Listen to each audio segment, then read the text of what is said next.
Today, I want to talk about making friends after you leave the cult, because that's a thing. So,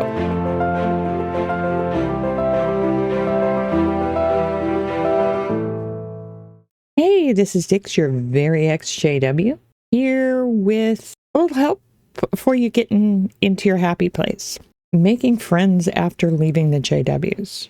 Okay, there's a reason why they shun people who leave. I mean, you know that, right?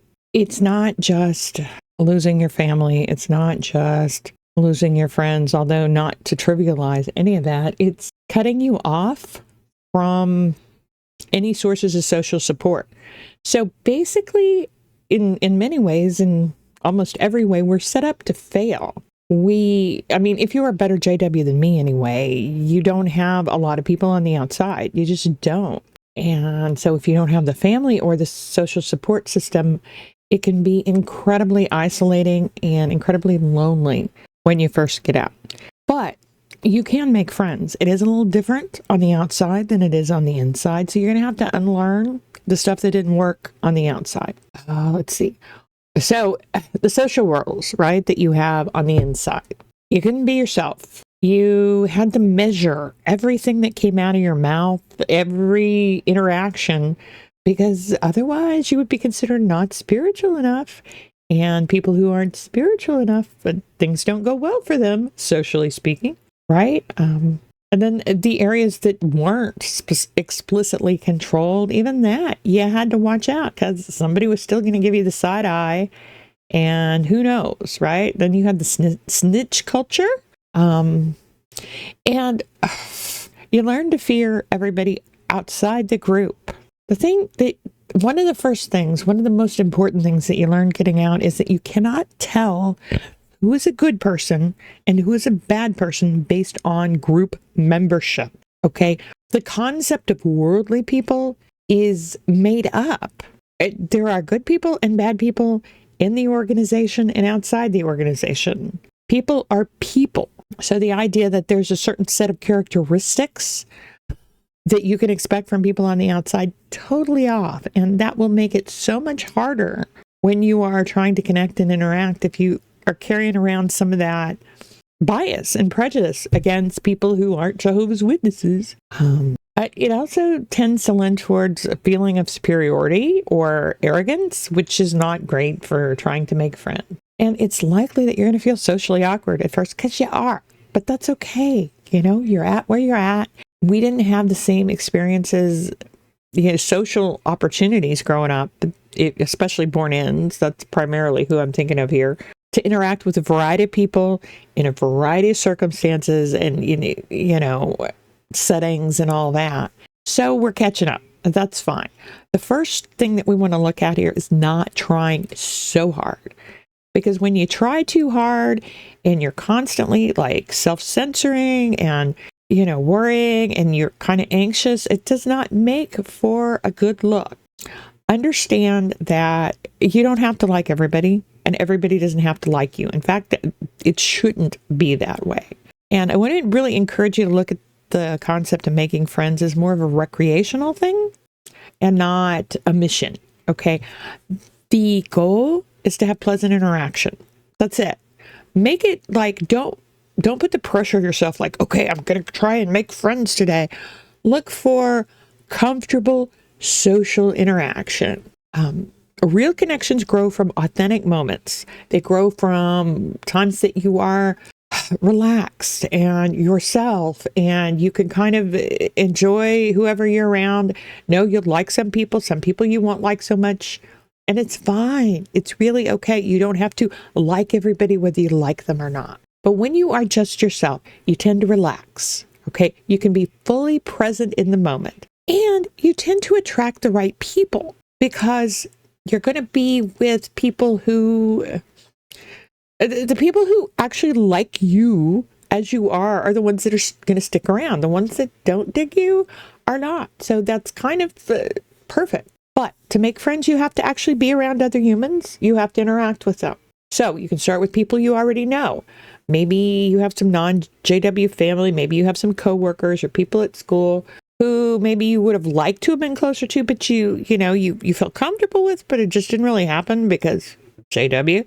So that's one possibility. Look for hobbies, activities, things that you like. There are a lot of opportunities. You can go to meetup.com. You can look at your local community events and see if there's something that you just might be interested in. You've got to be around people. Now, volunteering is one of my favorite suggestions.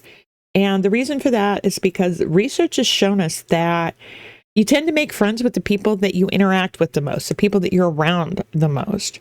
So with volunteering, you tend to be around the same people over an extended period of time.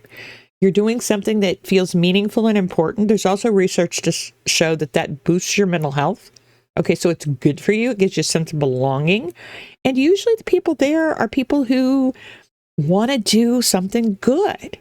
They want to do something meaningful. So you're going to have some shared values and sense of interest. So that's a really good potential. If you're missing the spiritual vibe, which, that's not where I was when I left, but people are at different places. But it doesn't feel right going to a church. I would suggest something like a non-denominational church or a spiritual group. Unitarian Universalist is a really good one. They tend to focus less on, you have to do this to be saved, and more on, Jesus was nice. You need to be nice too. You could be nice like Jesus. So it's more of a community and, shared values, unless you have to do things our way. So that's like a softer landing, if that's kind of your day. Get okay with small talk. Start practicing small talk, because that's how all interactions begin.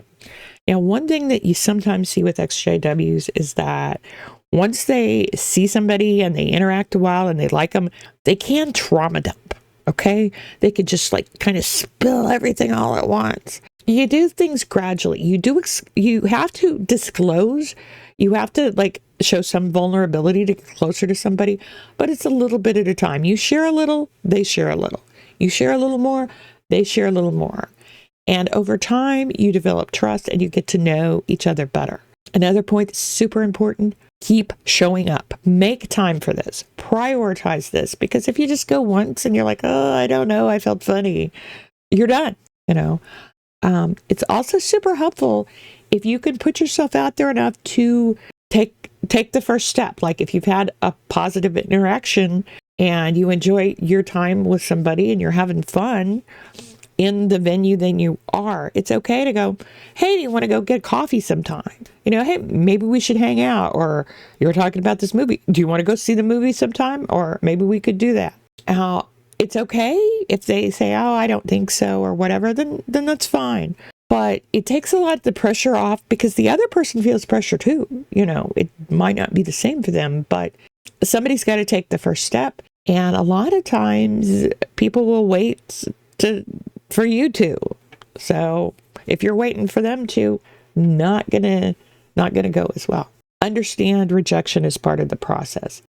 Usually it's not going to be real direct or in your face, but not everybody is your flavor, and you're not everybody's flavor, and that's really okay. The biggest thing is look for what makes you happy, because the more joyful you are and the more engaged you are with what you're doing and with your life, the more honest, the more real, the more authentic, the more people are going to be drawn to you. And they're not going to be drawn to the perfect version. I have to be the perfect friend like you had back in the Borg. They're going to be drawn to you as you are. Understand it gets easier with time. Take it one step at a time. Take a little risk. Take a little conversation. But if you make a point of interacting, having positive interactions throughout whatever you're doing with as many people as possible, you'll get more comfortable with socializing. You'll start feeling less socially awkward, and you'll build those skills. And before you know it, you will have friends. The other thing I would tell you is be sure to take care of your own needs in this process. Therapy is super helpful. And if you feel super socially awkward, if you have trauma symptoms, if you have anxiety, neurodivergence, other kind of issues that make it harder for you, then address that too. Okay. And I advise therapy for almost all exJWs, for everybody that's leaving, because it's freaking traumatic. But you can do this. You will do this. Now, understand your friendships outside the Borg are different. Okay.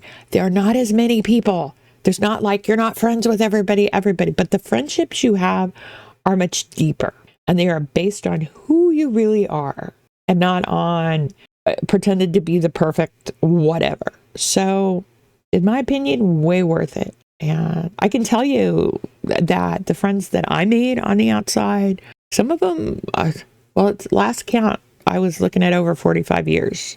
Okay, so they're real, and they've been with me through everything, and it's worth it. You will make friends because you are a human, and you can find other humans who want to human with you. So that's what I got for today. I hope that these thoughts are helpful, and I wish you all the best. Peace out. Bye-bye.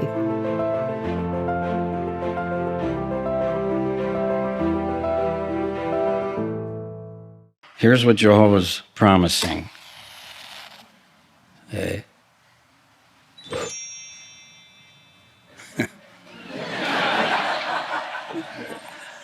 That's Jehovah's enemies.